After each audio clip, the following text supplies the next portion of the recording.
Now, one of the consequences of the IMF approach is they tell Sri Lanka, you must cut the deficit. You actually have to get what they call a primary surplus by 2025, meaning the current expenditure should be less than the tax revenue.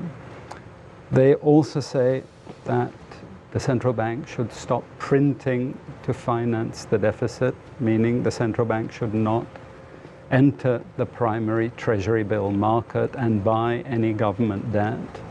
And here we have, yesterday, I believe, the introduction of the Monetary Law Act. It was gazetted, and it'll go... The amendment?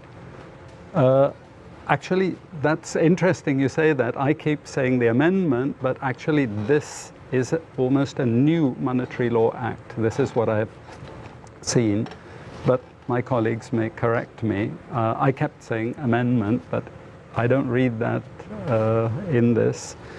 Then one of the aspects of that which I'm particularly concerned about is this independence of the central bank, meaning that there's no democratic oversight of the central bank, and I find that very pernicious.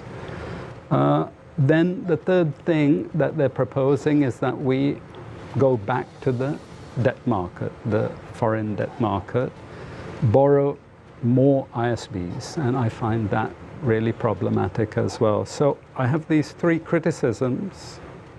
I'll mention them very quickly. One, there's no evidence that the government's budget deficit and printing has caused this 40-year trade deficit in excess of 10% of GDP. There's no evidence.